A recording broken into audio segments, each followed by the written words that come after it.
Buen día.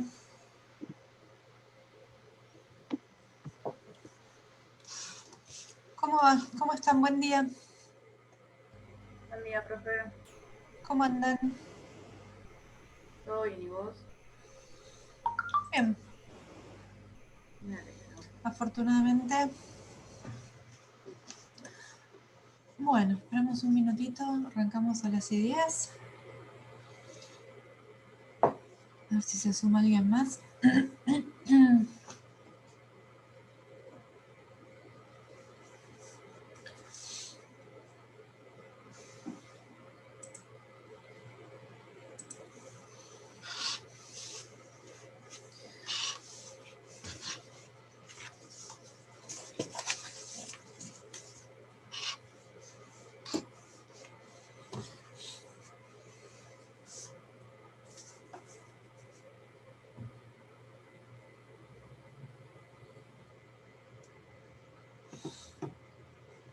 Bueno.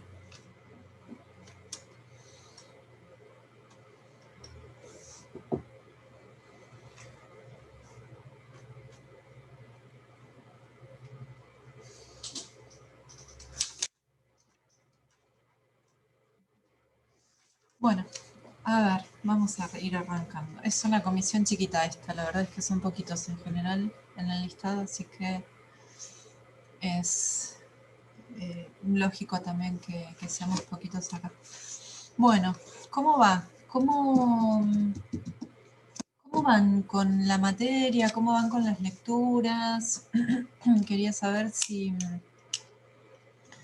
bueno, cómo había ido ya con el cierre de Saussure. La clase pasada un poco cerramos. Un poco digo porque, bueno, la clase antes del parcial haremos un repaso.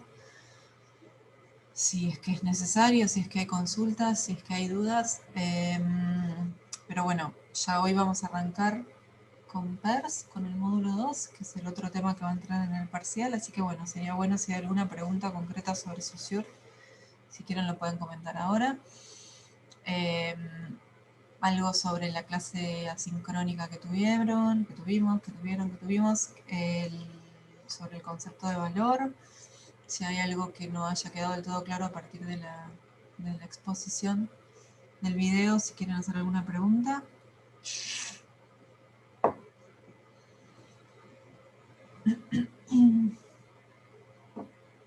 Bien, pueden ir pensándolo. No sé si también si pudieron ver los que no estuvieron en la clase pasada, el lunes, o los que estuvieron, si pudieron volver a ver, si tuvieron la posibilidad de revisar tanto el archivo que les subí con la devolución de los trabajos prácticos o escuchar de nuevo la clase. Recuerden que el parcial, bueno, además de que va a ser el 5, el jueves 5, o sea que son 12 dentro de 15 días. Además de que va a ser el jueves 5, recuerden que va a ser un parcial de desarrollo, que no va a haber ninguna pregunta de tipo choice, que como mucho, no sé todavía porque todavía no están hechos los parciales, pero como mucho podría parecer de alguna afirmación que tuvieran que decir si esa afirmación es verdadera o falsa, pero después con una justificación en la que van a tener que desarrollar, mucho desarrollo ejemplo, desarrollo análisis. Vamos a ver con el autor que vamos a empezar a trabajar hoy, con Peirce, que es un autor del que vamos a trabajar sobre todo con categorías de análisis para después hacer nuestros propios análisis de las imágenes. Va a ser un parcial que va a durar 2 horas, que va a ser en el mismo horario de la clase. Esto quiere decir que van a tener que tener como muchas cuestiones en cuenta, ¿sí? Cómo administrar el tiempo, cómo enviar el trabajo en tiempo y forma, con todo lo que se les pide en cuanto a cómo nombrar, desde cómo nombrarlo hasta cómo mandarlo. Bueno, todas esas cuestiones las van a tener que tener en cuenta y hasta el 5 tienen tiempo de preguntarme. Más que hasta el 5, vamos a decir hasta el 2, porque el 5 no nos vamos a ver directamente a las 9 de la mañana, va a estar la tarea subida y disponible para ustedes, o sea que no vamos a tener esta instancia. O sea que hasta el 2, cualquier duda que tengan al respecto la pueden plantear, ¿sí? Bueno, entonces, ¿alguna pregunta que quieran hacer? Si no, ya nos metemos de cabeza con PERS.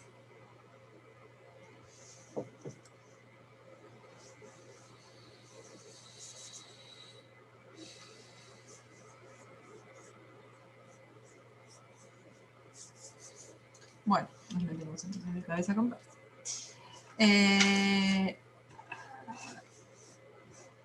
Bueno, yo les había tirado un par de preguntas, ¿no? De puntos o puntas a partir de las cuales podían leer la bibliografía y sobre lo que íbamos a hablar acá. Algunas de estas puntas tenían que ver con, por ejemplo, pensar la propuesta teórica de Peirce en relación a la propuesta teórica de Saussure, ¿sí? Los dos autores trabajan con el concepto de signo, los dos autores van a proponer una definición de signo. Entonces, ¿qué cosas, si estuvieron leyendo la bibliografía, qué cosas encontraron que sean comparables, qué cosas comparables para ver similitudes y diferencias en todo caso, ¿no? Porque vamos a encontrar sobre todo más diferencias que similitudes. En relación con este punto, pensar por qué podían existir esas diferencias, por qué podían tener una concepción del signo tan distinta, si podía tener que ver con la disciplina de la cual cada uno venía, cuál era en definitiva la definición de signo para Peirce, si así también la podemos comparar con la de Saussure. ¿Estuvieron leyendo el texto? ¿Algo que me puedan comentar sobre todo esto?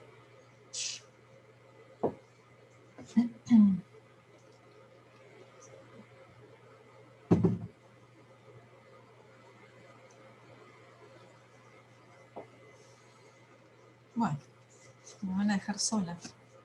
Más sola de lo que de la sensación que uno tiene acá desde la virtualidad, aún más. Si no leyeron a Peirce.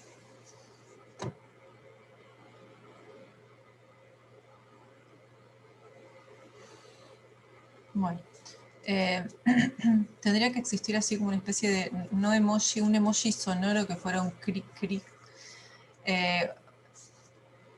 No, está bien, no tengo mucho para decirles. Sí, recomendarles que no se dejen estar con los textos, porque ya se habrán dado cuenta con la lectura del texto de Saussure y con Peirce pasa algo similar, y va a pasar lo mismo con todos los textos, que son textos que no son muy sencillos, que no se leen en una noche para dar un parcial al día siguiente, ¿sí? Así que me imagino que estarán con un montón de cosas. Sé que tienen otras materias y sé que estos días las cosas no son sencillas para nadie, pero en la medida de lo posible traten de no dejarse estar porque no son textos que se puedan después por ahí leer un rato antes del parcial.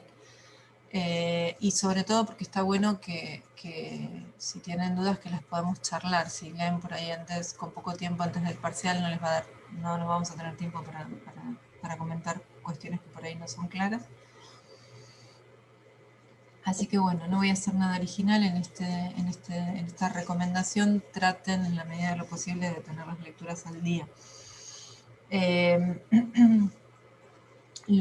Estas puntas que yo les tiré en la clase pasada tenían que ver un poco también con orientar la lectura, porque tienen varios textos sobre ID Peirce en el módulo 2, y bueno, un poco siguiendo la línea de lo que hicimos con Saussure, no vamos a meternos, no vamos a ser especialistas en PERS de ninguna manera, no vamos a ser especialistas en nada, porque no es el objetivo de esta materia, que es, primero que estamos en el CD6, segundo que es un poco una introducción a todo lo que estamos viendo, ¿no?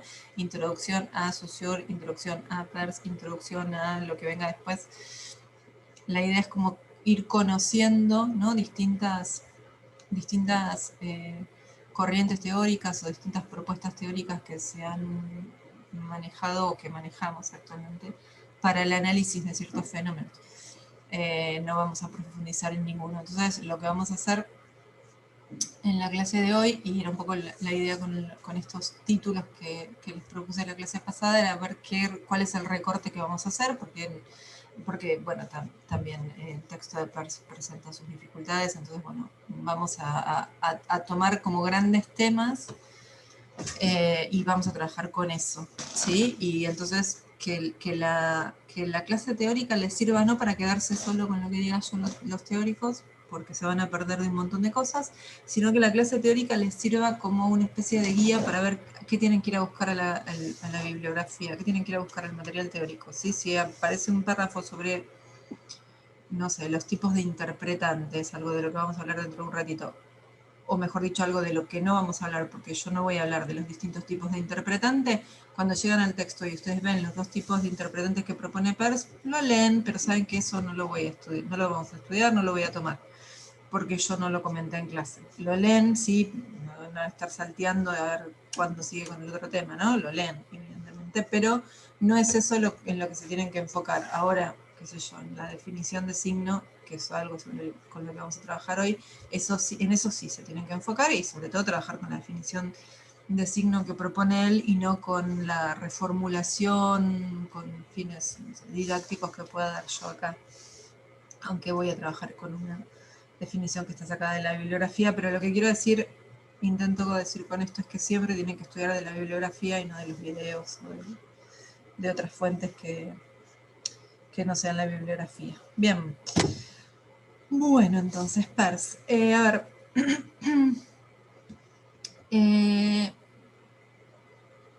No me acuerdo qué tanto habíamos avanzado en la clase pasada, así que voy a empezar un poco desde el principio sobre PERS y sobre todo sobre esta idea por la cual me parece a mí que es importante trabajar con este autor y por eso lo vamos a ir viendo un poco también en comparación con Saussure. Creo que se los había comentado, ¿no? Esta idea de que, bueno, tenemos dos autores distintos en dos lugares distintos del mundo, más o menos en el mismo momento, pero en dos lugares distintos del mundo que toman como objeto de estudio algo bastante similar, que es el signo. Después vamos a ver que para cada uno los signos son cosas distintas, pero bueno, esto del signo, y entonces ver cómo existen corrientes teóricas o propuestas teóricas distintas para abordar un mismo tema, y que entonces esto es parte de cómo se construye la ciencia, de lo que significa estudiar en la universidad, que vamos a estudiar distintas corrientes, distintos autores, a veces abordando el mismo fenómeno desde distintas perspectivas, y hace que la cabeza como que,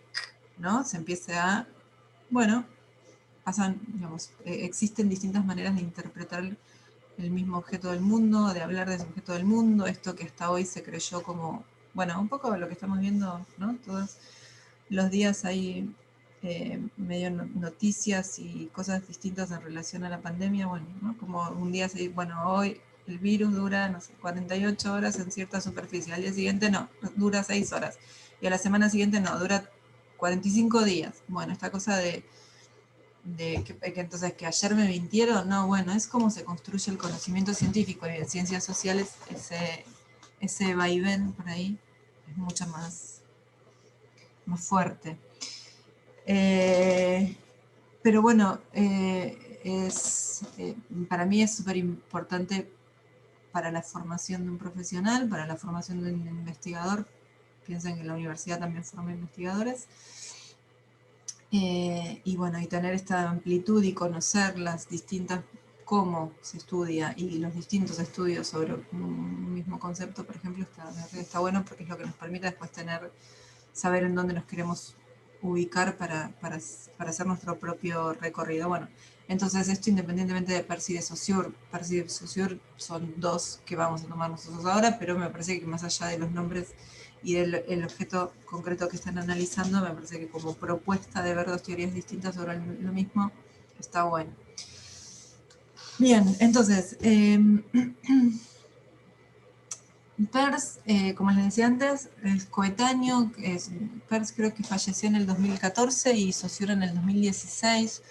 O Saussure se murió también en el 14 y el curso de lingüística general es del 16. No importa la fecha exacta, lo que importa es que pensemos que están los dos investigando en la misma época, ¿no? Que son coetáneos, pero Peirce lo hace desde Estados Unidos, es norteamericano, bueno, estadounidense. Y así como a Saussure lo reconocíamos, se lo conoce como el padre de la lingüística o el padre de la semiología. Mejor dicho, vamos a hablar del término semiología para compararlo con Peirce. A Peirce se lo conoce como el padre de la semiótica. ¿Sí? Los dos trabajan con signos, pero en el caso de Saussure vamos a hablar de semiología y en el caso de Peirce vamos a hablar de semiótica. Y insisto, si bien las dos tienen que ver con el estudio de los signos, vamos a ver que las propuestas son distintas. ¿Cuál es la mayor diferencia entre la propuesta teórica de cada uno? La mayor diferencia es que Peirce va a partir de un concepto, de una base muchísimo más amplia que Saussure, porque Peirce va a decir que todo es signo, ¿sí? Entonces ya ahí tenemos una gran diferencia, porque a la hora de definir signo, Saussure decía que un signo era esta unidad del sistema de la lengua, o bueno, es la unidad de un sistema y él luego trabaja con el sistema de la lengua. Entonces, en definitiva, cuando define signo lingüístico y dice que el signo lingüístico es esta unidad que está formada por, o que es la asociación de un concepto con una imagen acústica. Y entonces es bastante más acotado, ¿no? El signo, la definición de signo para Saussure. En cambio, para Peirce, todo es signo, ¿sí? Después vamos a ver que vamos a profundizar un poquito más en la definición, pero en principio con eso, todo es signo. Bien, ¿por qué? ¿De dónde viene esta diferencia? ¿Por qué tienen esta diferencia, esta mirada tan distinta de lo que significa signo? Y posiblemente tenga que ver con la disciplina de la que cada uno viene, ¿sí? Saussure es lingüista, ¿sí? Y en definitiva, bueno, es lo que dice, bueno, yo quiero proponer una teoría que me permita explicar el sistema de la lengua, un sistema, cómo funciona un sistema. En realidad lo que hace él es decir, bueno, yo voy a describir el sistema de la lengua como un sistema de signos, perfecto, y entonces todo lo que yo describo, todo lo que yo defino sobre este sistema de signos lingüísticos, después va a ser aplicado a cualquier sistema de signos que comuniquen, dice Saussure, ¿sí?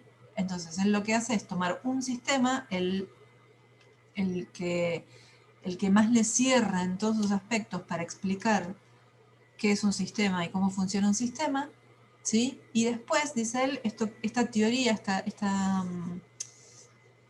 este marco teórico que yo estoy proponiendo, después puede ser aplicable a cualquier otro sistema de signos que comunican, ¿sí? Viene de la lingüística, Saussure, y esa es su propuesta. ¿De dónde viene Peirce? ¿Cuál es la disciplina de la que viene Peirce? Peirce no viene de la lingüística, viene de la filosofía. Y entonces, a la hora de pensar el signo, él no lo piensa como un elemento que nos permite a los sujetos conocer el mundo, ¿sí? Entonces, ya fíjense que la perspectiva es bien distinta, porque entonces vamos a ver que para Saussure el fin último de su propuesta teórica era justamente hacer esa descripción del sistema lingüístico para que después esa descripción de sus unidades y las leyes que lo rigen pueda ser aplicable a cualquier otro sistema. En cambio, ese era el fin, el objetivo. Pero en cambio para Peirce, en realidad, la propuesta que él va a hacer de análisis y de definición y bueno, todo lo que va a decir del signo, está un poco en función de otra cosa. Voy a explicar, yo voy a decir que es el signo, porque en definitiva es el signo lo que nos permite a los sujetos conocer el mundo que nos rodea, ¿sí? porque conocemos el mundo a partir de los signos. Entonces, ahí también tenemos otra gran diferencia, porque en definitiva para Peirce esta teoría del signo está en función de otra cosa, que tiene que ver con el conocimiento, cómo conocemos el mundo, cómo el ser humano conoce el mundo. ¿Sí? Y bueno, asociado justamente a la disciplina de la que viene, la filosofía, el pragmatismo, y por otro lado, cuando habla de signos, dice, los signos que son lo que nos permiten conocer el mundo, no va a hablar de signos que comunican, va a hablar de signos, ¿sí? No va a tener esta idea que tenía Saussure de que el signo debía comunicar, y cuando hablamos de un signo que comunica, hablamos de un emisor pensando en un receptor y produciendo un mensaje en esa situación, ¿sí? Aunque después sabemos que a Saussure le importa bastante poco quién es el emisor, qué le pasa al emisor, dónde está, entonces no le importa, y tampoco le importa nada el receptor. Pero, vamos a decir, son excusas, porque sabemos que para que haya lengua tiene que haber individuos, ¿sí? Tiene que haber habido por lo menos en algún momento. Entonces, Saussure se queda con esta idea de signo que comunica en la medida en que haya un emisor que produce un mensaje para alguien. Peirce en este sentido también va a tener una mirada distinta, ¿sí? Y va a hablar de signos, no importa la idea de que comuniquen algo en el sentido de que haya un emisor de ese signo, ¿sí? No tiene que haber un emisor. Cualquier cosa puede ser signo. Cualquier cosa que esté ahí porque está. Por ejemplo, los elementos de la naturaleza pueden ser signos para Peirce. Una nube, de hecho, es el ejemplo más típico que alguien dice, Peirce, su teoría del signo, la nube que es un signo de tormenta, ¿sí? Es decir, la nube como un elemento de la naturaleza no está puesta ahí por nadie, está ahí, pero para que sea signo, sí, dice Peirce, es muy importante que haya una comunidad, ¿sí?, que genere un interpretante de ese signo. Entonces, no importa quién puso el elemento así, ahí, va a ser un signo igual. Va a ser un signo igual en la medida en que se genere en una determinada comunidad un interpretante.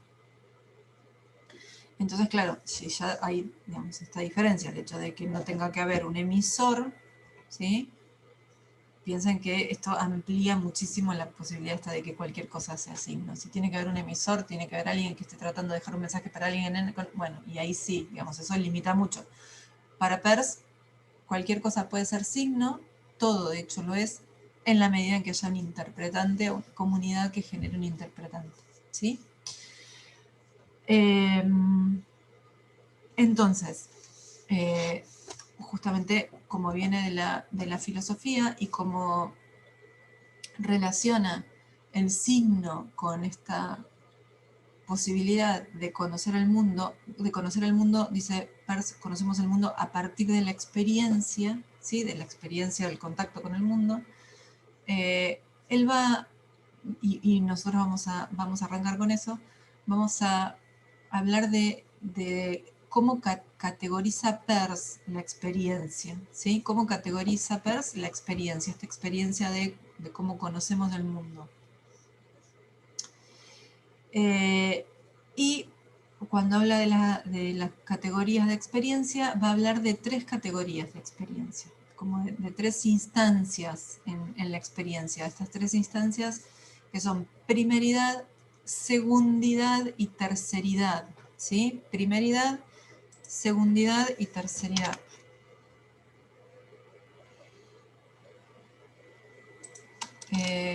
Voy a compartir pantalla.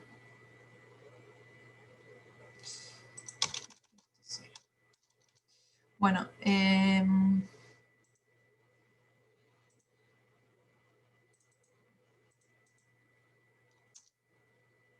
estoy compartiendo, sí. Bueno, nada, simplemente para que vean cómo se escribe, sobre todo la segunda categoría, que es la categoría de la segundidad, para evitar problemas después de ortográficos, porque es segundidad con G y no secundidad, que muchas veces aparece. Y esto también Tiene que ver con la buena lectura del material de la bibliografía y no quedarse con lo que uno escucha, porque por ahí secundidad puede ser que cuando escuchan en la clase suene a secundidad, pero bueno, es segundidad, ¿sí?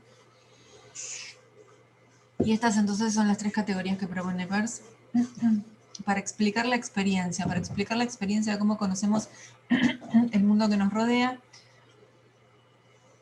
¿Y con qué tiene que ver esto de la primeridad, segundidad y terceridad? Bueno, vamos a tratar de simplificarlo porque es bastante, bueno, habla mucho de este tema Peirce en la bibliografía que ustedes tienen, y nosotros vamos a tratar de resumirlo todo lo posible y sobre todo que se entienda. Cuando habla de la categoría de la primeridad, habla de la cualidad pura, ¿sí? De la posibilidad de algo, ¿no? La posibilidad de algo de ser de una determinada manera. Cualidad, de cualquier tipo, de la que sea, ¿sí? Entonces, por ejemplo, el ejemplo que él propone en la bibliografía es la cualidad de la dureza, ¿sí? La cualidad de algo de ser áspero, o la cualidad, un color, ¿no? En tanto cualidad, digo yo, ¿sí? Es un poco difícil pensarlo, es un poco abstracto, porque ¿cuándo sé yo que algo es duro? Cuando lo toco, ¿sí? O sea, la cualidad de la dureza como una posibilidad, como una cuestión teórica, yo no sé, bueno, en principio parecería como que no tiene demasiado sentido, ¿no? Pero bueno.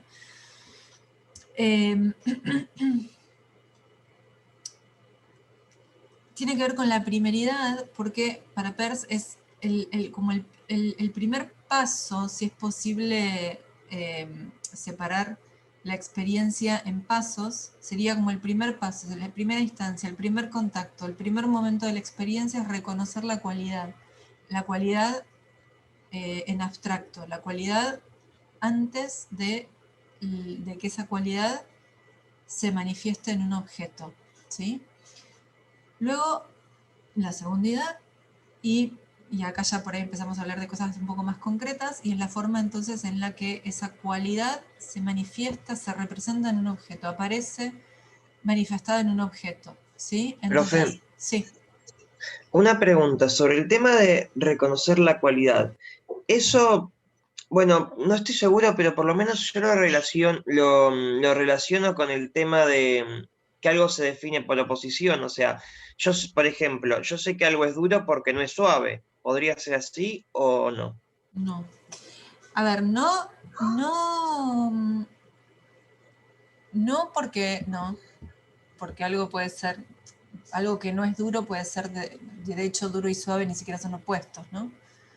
Duro y blando en todo caso sería, pero a ver, me parece que estás tratando de pensar con términos de Saussure algo en donde no vamos a poder aplicar términos de Saussure Ujú. de ninguna manera. Y vamos a ver por qué. Eh, la cuestión de las oposiciones solamente las vamos a poder entender en términos de Saussure, justamente porque Saussure describe un sistema y acá no tenemos sistema. De todas formas, pensá, y me parece que son... a ver, yo quiero que vayamos comparando uno y otro autor para ver básicamente que son distintos, ¿no? Como la misma cuestión teórica la resuelven de maneras bien distintas. No para que tratemos de aplicar las categorías de uno en otro, porque justamente como son tan distintas son imposibles. Eso por un lado. Por otro lado, pensá que además en este tipo cuando hablamos de estas cualidades, eh, no existe la oposición porque hay intermedios. Entre blando y duro, tenés un montón de opciones en el medio. Estamos hablando de la cualidad pura, no estamos hablando de signos lingüísticos. Estamos hablando de la cualidad pura, ¿sí? Hay un montón de intermedios, de cualidades posibles intermedias. Uno tiene algo tan duro como una pared y algo tan blando, no sé, como una esponja. Y en el medio tenés plástico, qué sé yo, por decirte algo, que no es ni tan duro como la pared ni tan blando como una esponja o el algodón, ¿sí? Entonces no podría funcionar como opuestos porque tenés un montón de cosas intermedias. Digo, si esta explicación te sirve para borrar la idea de los opuestos de acá, ¿sí? Lautaro, creo que eras vos el que había preguntado. De todas formas, Sí, profe, sí, ¿sí? me sirve, muchas gracias. De todas formas, ten en cuenta que no trates de utilizar categorías de sociedad acá porque no te van a cerrar de ninguna manera. Es más, de hecho, ni los nombres de las cosas te van a cerrar acá. ¿Sí? Vamos a ver ahora más adelante. Ni siquiera los nombres, no son las categorías, ni los nombres van a funcionar acá. Bien. Entonces, tenemos la primeridad como esta instancia de la cualidad pura. La segundidad como la realización de la cualidad en el objeto, ¿sí? La experiencia de, por ejemplo, como decíamos antes, bueno, existe la cualidad de la dureza. ¿Cómo yo sé? ¿Cómo sé yo que una piedra es dura? Porque la toco. Si no, ¿cómo sé? ¿Sí? O sea, yo sé que existe una cualidad, que es que algo es duro, o sea, mejor dicho, la cualidad de la dureza, pero ¿cómo sé yo que algo es duro? Lo tengo que tocar, tengo que ir a la experiencia, ¿sí? Al acto concreto de, o como aparece acá en la pantalla, el hecho en bruto, ¿no? De ir y tocar, ver cómo una piedra revienta un vidrio, por ejemplo, ¿sí? Experiencia. La forma en la que esa cualidad se manifiesta definitivamente en un acto concreto, en un objeto concreto. Y en el caso del color, por ejemplo, que decíamos antes, bueno, como un color se manifiesta en un determinado objeto, ¿sí? Por ejemplo, decíamos, bueno, el color rojo como una cualidad abstracta, pero después yo puedo decir, no sé, el buzo rojo, ¿sí? Y ya entonces es esa cualidad manifestada en un objeto concreto. Y ya para ir anticipando la terceridad también, y un ejemplo con el que vamos a trabajar bastante, también si yo digo el color verde, ¿sí? Manifestado en un pañuelo, ¿sí? Pañuelo verde. Lo que tenemos es una cualidad que se manifiesta en un objeto, por ejemplo en un pañuelo verde, ¿sí? ¿A qué hace referencia cuando habla de la terceridad, de esta categoría de la terceridad? Bueno, habla sobre la manera en la que se va a relacionar el primero con el segundo, ¿sí?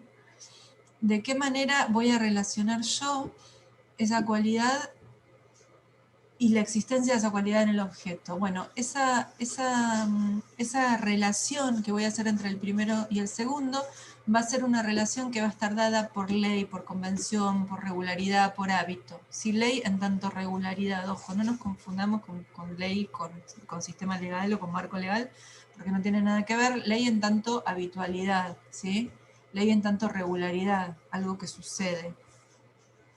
Como algo convencional, ¿no? Un poco, si queremos recuperar aquello que hemos visto de lo convencional, que es convención y no convección, por las dudas, también anticipándome a posibles cosas que puedan aparecer en el examen, ¿sí? Entonces, la primeridad como la cualidad pura, la segundidad como la manifestación de esa cualidad en un objeto, y la terceridad como la forma, la regularidad, la ley y el hábito a partir de la cual voy a relacionar el primero con el segundo. Entonces vuelvo al objeto, al primer ejemplo. La cualidad de la dureza se realiza en una piedra, ¿sí? ¿De qué manera opera ahí la terceridad? Sabiendo que una piedra, no sé, me puede lastimar, que con una piedra puedo romper algo, que con una piedra me... ¿sí? Sí, bueno, esto que estoy diciendo, puedo romper algo, me puedo lastimar. Voy al ejemplo del pañuelo, color verde, manifestado en un objeto, pañuelo verde. ¿Cuál es, díganme ustedes, la regularidad? ¿Qué relación establezco hoy, que será un día de octubre 22, si no me equivoco, de 2020 en Buenos Aires, en Argentina? ¿Qué relación por hábito, por regularidad, por convención se establece entre la cualidad verde manifestada en un pañuelo? La cualidad del color verde, ¿no? Manifestada en un pañuelo. ¿Qué es eso? ¿Cómo lo interpreto? Al profe, ¿podés repetir qué estaba escribiendo? Sí. Decíamos que la terciaridad tiene que ver con la manera en que se establece la relación entre el primero y el segundo, ¿no? Entonces yo digo, si el primero como cualidad pura es el color verde y el segundo es el color verde en relación a un objeto que es un pañuelo, la terceridad que viene a relacionar ese primero con el segundo, hoy, 22 de octubre, en Buenos Aires, o en Argentina, mejor dicho, ¿de qué manera relaciono el primero con el segundo? ¿Qué voy a interpretar yo de eso? Bien, Alejandro. Bueno, ya me puedo ir acá de la pantalla compartida. Con el aborto legal, seguro y gratuito. Sí, bueno, con la campaña del aborto legal, seguro y gratuito. ¿Sí? Entonces, la terceridad, ¿sí? Es la manera en la que voy a relacionar ese primero con ese segundo. Que en algunos casos, por decirlo de alguna manera, va a ser más literal, la dureza, la piedra. Si me golpeo con una piedra me duele, vamos a decir que esa es a modo de conclusión a la que puedo llegar, ¿sí? Individual y colectivamente. Pero hay otras formas que van a ser en donde va a operar mucho más lo simbólico, y vamos a ir hacia ese punto de lo simbólico más sobre el cierre de la clase, que es que veo un pañuelo verde y digo campaña por el aborto legal, seguro y gratuito. Otra cosita, y después esto igual lo vamos a retomar. Hace 20 años, un pañuelo verde, ¿de qué manera se interpretaba? ¿De qué manera se relacionaba ahí la cualidad de lo verde en un pañuelo? Hace 20 años. Tratemos de hacer el ejercicio. Bueno, muchos de ustedes no habían nacido. Vamos a hacer el ejercicio de pensar, ¿no? En una sociedad, en Argentina, pero en vez de en el 2020, en el 2000. ¿Qué les parece? ¿Qué era un pañuelo verde en el 2000? O sea, relacionado a lo que nosotros ya sabemos o No, decir otra cosa. pensate, Lourdes, pensate vos en el año 2000, veías un pañuelo verde, veías que alguien en la calle llevaba un pañuelo verde, ¿y qué pensabas? O sea, por ejemplo, ¿no? Si yo ahora voy en el subte y veo que todo el mundo tiene un pañuelo verde, me llama la atención. Pero si veo una Sí. persona que tiene un pañuelo verde, digo, bueno, debe ser de que le gusta nada más. No le pondría un valor agregado. Uh-huh.